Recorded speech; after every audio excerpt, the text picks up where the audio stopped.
Hi there, welcome back to your favorite deep dive show on stories contemporary and consequential for India. This week, we are focusing on India's relationship with the United States in the light of repeated claims by President Donald Trump that he mediated between India and Pakistan. He has done so despite Prime Minister Narendra Modi putting the record straight in his phone call with him.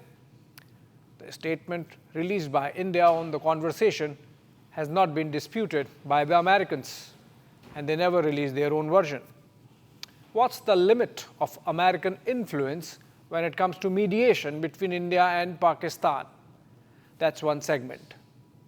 And when we are discussing Trump's repeated lying, we need to examine a troubling aspect of his personality in which he economizes with facts, which is that in his worldview, it's my way or the highway. His art of the deal means tails he wins, heads you lose. This in turn has made Trump a president or a global leader with highest churn in his own team, both during the first term and second terms included. What he calls a deal is mostly a deal breaker. I take a look at the Trump revolving door in the White House. And finally, the third segment on the China question that India's corporates are dealing with. Let's get going.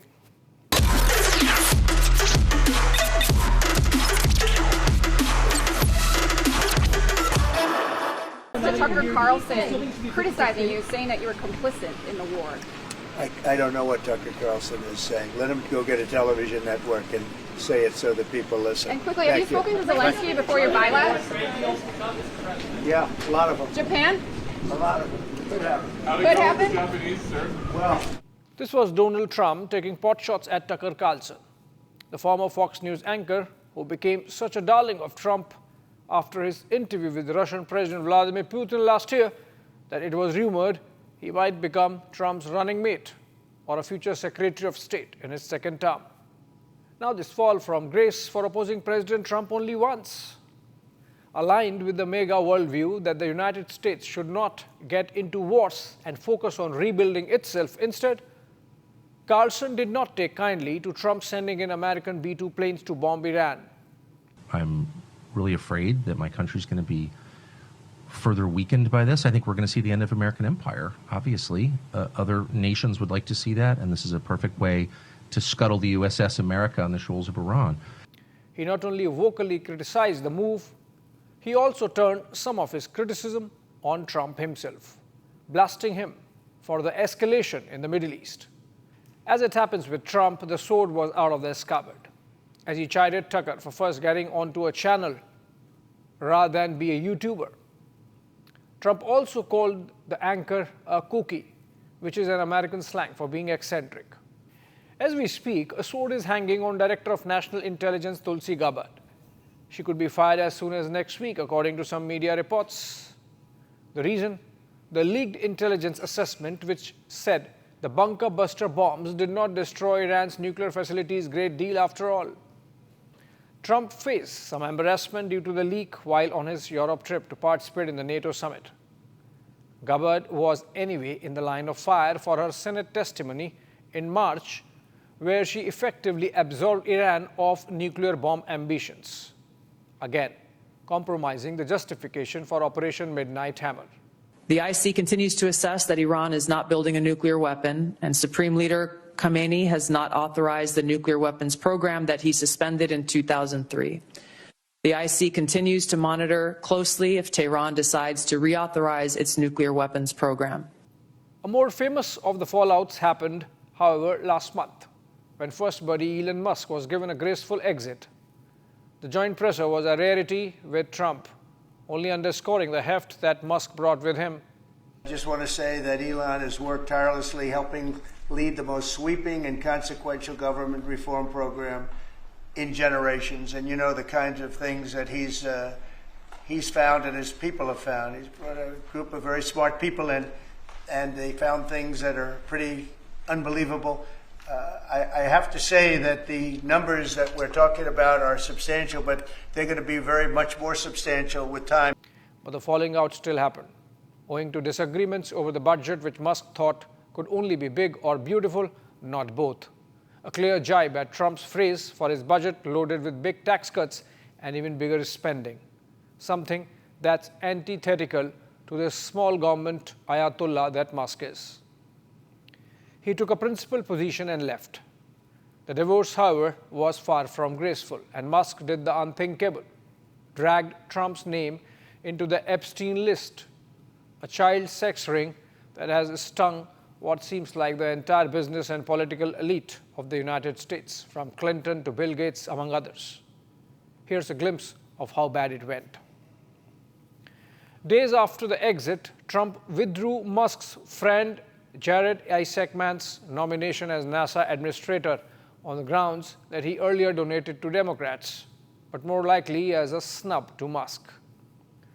Musk's departure was preceded by that of Michael Waltz, Trump's first national security advisor. I say first because in his first term, the office of NSA was a revolving door with at least 4 occupants. Waltz, of course, left owing to the controversy around the WhatsApp chats leak, which mighty embarrassed the Trump administration that was just settling in. The point is that it is not easy to be part of Team Trump, and in good measure, this has to do with Trump's personality. In his first term, the cabinet and Trump's White House staff saw as many as 41 high-profile departures, earning Trump administration the mark of the most turbulent presidency ever. Trump's revolving door applied to even senior-most positions that required some level of policy continuity for good results. In his first term, he worked with 4 national security advisors: Michael Flynn, H.R. McMaster, John Bolton, and Robert O'Brien. All had to leave following differences with the president. 5 deputy national security advisors too. Trump sacked 3 secretaries of defense, General Jim Mattis, Patrick Shanahan, and Mark Esper. 2 secretaries of state, Rex Tillerson and Mike Pompeo, worked with him. 3 attorney general, William Barr, Jeff Sessions, and Sally Yates. 2 chiefs of staff, 3 deputy chiefs of staff, 5 communication directors, 2 FBI directors, and 3 White House press secretaries. While disagreements are par for the course, in the case of Trump, the severance can be severely humiliating. Most of the sackings happened on Twitter, with the president brusquely terminating not only the services, but in most cases, the careers with his abrasive, condescending style. Imagine to fire 3 defense secretaries and 1 NSA, all meritorious and decorated officers of the general rank, and to diss them after the differences cropped up. This is how the Trump inner circle was and is in the present. It was said of the Trump White House that it's a game of cloak and daggers in which Trump himself plays out his muse, planting rumors in his team, and watch the ripples travel. Press has covered how he is the chief bitch of the White House, and which Trump does not mind either. That gives you an idea of where Trump comes from when it comes to his people relationships, why he says things that he says. Or like in the case of India, why he is repeating, despite strong public rebuttals and private objections, that he mediated between India and Pakistan. And while on mediation, even if Trump tries, what are the limits of American influence? That takes me to the second segment. Well, I stopped a war between Pakistan. I love Pakistan. I think Modi is a fantastic man. I spoke to him last night. We're going to make a trade deal with Modi of India. But I stopped the war between Pakistan and India. This man was extremely influential in stopping it from the Pakistan side. This was a preposterous claim President Trump made in the aftermath of Operation Sindoor, that he could mediate between India and Pakistan with trade. Said with typical Trump flourish, it lacked any institutional memory of how each and every American attempt at mediation has failed since 1947. After the original mistake on Kashmir of going to the United Nations and agreeing for a plebiscite, India made sure that as the status quo power, we did not succumb to further machinations. The first proof of which came in the form of denial to UN-appointed plebiscite administrator Admiral Chester Nimitz to visit India. He was an American, and the Truman administration realized early on that India had a mind of its own. The Dixon plan of the Truman administration yielded no results either. With the coming of Eisenhower as president and with John Foster Dulles as his secretary, a renewed attempt was made to push for the Dixon plan, which essentially sought permanent division of Jammu and Kashmir along the ceasefire line of 1948.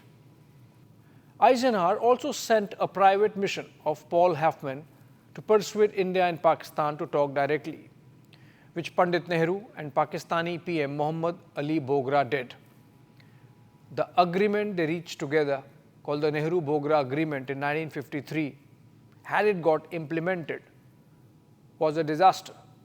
A second disaster Nehru would have committed on Kashmir. But as luck would have it, the Nehru-Bogra Agreement, which called for plebiscite again, ran into rough weather on the Pakistani side too, over the issue of withdrawal of all Pakistani troops from areas under their control. By this time, Pakistan had joined the Western Bloc, both the SEATO and CENTO, and thus American position as a neutral party stood compromised.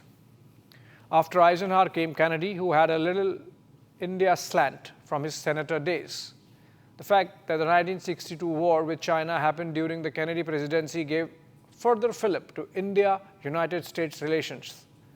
Both economic and war-related military assistance started flowing into India from Washington, D.C. Much of the short Kennedy presidency saw America remain non-interventionist on Kashmir. However, Kennedy's ambassador J.K. Galbraith tried to push in a deal which was a little tweak of the Dixon plan seeking partition of the valley. Despite the fact that it came at a moment of India's weakness in the aftermath of the China war, Nehru stood his ground and this attempt too foundered. Galbraith, in fact, came to the conclusion that the solution to Kashmir issue within the framework of UN resolutions was no longer a practical idea.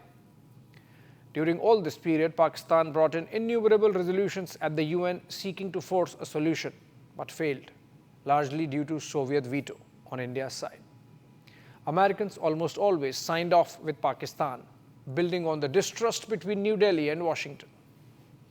The 1965 war proved a disaster for America insofar as its relationship with India and its people was concerned. Word about the American-supplied Patton tanks reached every household. Once Pakistan lost, General Ayub Khan went crying to President Lyndon Johnson, not different from Munir going to Trump this time, and sought American assurance that it would help find solution to Kashmir issue. But with loss of face in India, no further American initiative came till the next war, that of 1971. Indira Gandhi, in the driver's seat, the similar accord made Kashmir dispute bilateral, and American or any foreign mediation became a mere game of optics. Nixon hated Indira. Kissinger loved Pakistan for the services it provided as conduit to China. But by this time, India was not living ship to mouth, and the Soviets were stronger to balance any American interference. As Pakistan continued its stronger relationship with the American bloc, becoming a frontline state, New Delhi drifted further from DC, and the United States kept losing locus to be heard with the Indian public. The Bush senior administration sent the Robert Gates mission, but again, the view at the foggy bottom was colored through the prism of Pakistan's centrality as a frontline state. Most assessments of that period made by the State Department would speak of human rights violations in Kashmir while maintaining a deafening silence on the issue of Kashmiri Pandits, for example. Terrorism in Kashmir was a distant Machiavellian project till the Al-Farhan kidnappings of 1995 that saw 2 Americans abducted and killed. Clinton was president. His assistant secretary for South Asia, Robin Raphael, ruffled some feathers in New Delhi with her pro-Pakistan positions, having served in Islamabad earlier. The damage was contained by her successor, Karl Inderfurth, who said in no uncertain terms, "We do not see ourselves as mediators. South Asia's problems must be settled by South Asia's people." The post-9/11 years saw Pakistan again becoming a frontline state. but with different dynamics at play now. India had been uncaged after more than a decade of liberalization. The days of ship-to-mouth help of American PL-480 wheat was a distant memory. Even Robin Raphael looked distant. Robert Blackwell's irritant pricks notwithstanding. Bush Jr. saw some subtle diplomacy by Deputy Secretary of State Richard Armitage, who declared publicly that he was not an interlocutor and that he only hoped to encourage a bilateral dialogue between India and Pakistan.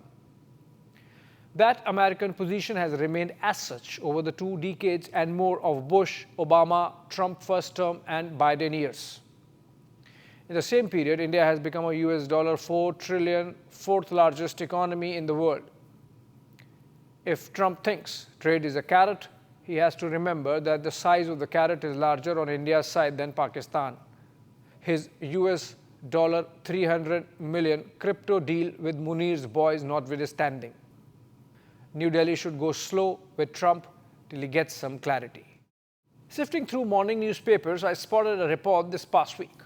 India's biggest online travel platform, Make My Trip, was raising funds to the tune of US $3 billion, or about rupees 25,000 crores, from the markets to buy out their stakes of their Chinese partner Trip.com. Following the buyback, the Chinese ownership in the tech startup will trim to below 20% from 45% now.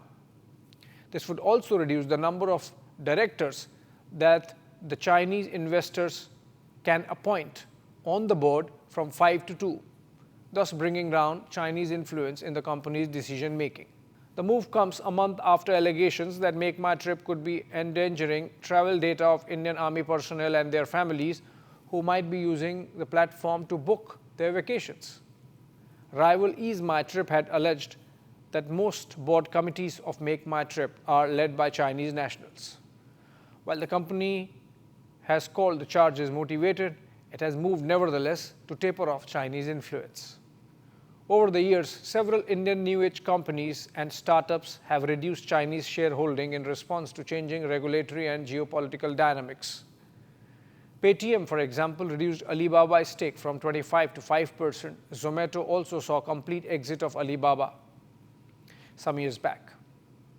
Dream Sports, an online gaming platform, decided to not raise any fresh capital from Chinese investors in the aftermath of the Galwan episode, according to reports. A pattern is emerging where Indian corporates are choosing to have technical tie-ups with Chinese companies for tech transfer against the earlier joint venture model. The government's position is also evolving.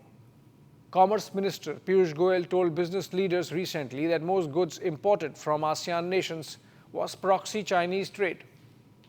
Defense Minister Rajnath Singh, while in Beijing, took a firm position that India won't sign the joint statement of the SCO meeting unless Pahalgam is mentioned. Taken together, this is a toughening stand on China, despite the adverse balance of payments situation. Parallelly, the government is tightening the norms for joint ventures with Chinese companies, with plans afoot to cap Chinese investment in those joint ventures at 10% for the electronics sector at least. The government is acutely aware of susceptibility to the Chinese machinations owing to the adverse trade balance. India imports 6 times more than it exports to China.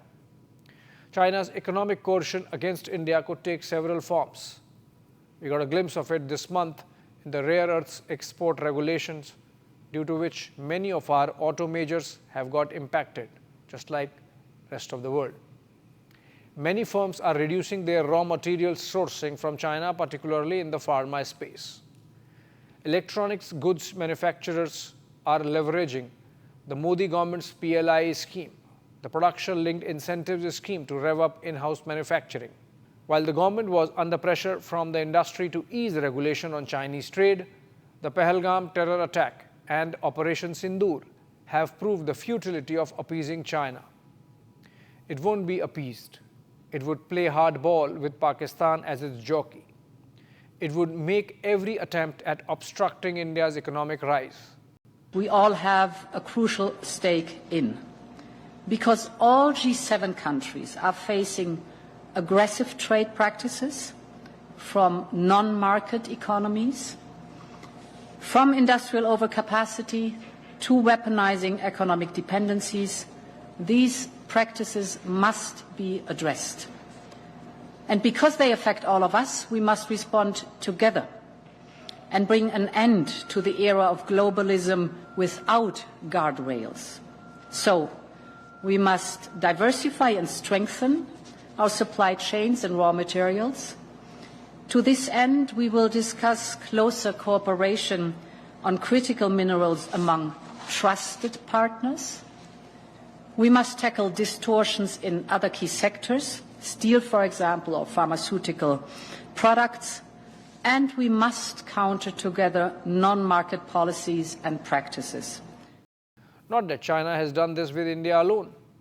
Since its joining the WTO in 2001, China has overturned every trade relationship in its favor, from Europe to America, from India to Africa. The EU acknowledged this strongly in the just concluded G7 summit. Listen to Ursula von der Leyen. While the diagnosis is there with everyone, who would bell the Chinese cat? These are tough times and they call for tough measures. We as a nation and society need to make strategic decisions and some difficult choices. We have to wear out Trump turbulence, but keep our relationship with the United States steady for the long term. While Europe can do more by way of tech transfers, we need to firm up our relationships with Africa as a whole. Prime Minister Modi has earned some goodwill by spearheading the inclusion of African Union as the 21st member of the G20 grouping during India's presidency. PM Modi is embarking on a 5-nation Global South tour this coming week, and that should be used to build supply chain linkages on the raw materials front. A lot is happening, a lot needs to be done. We are on the right track. Thanks for watching.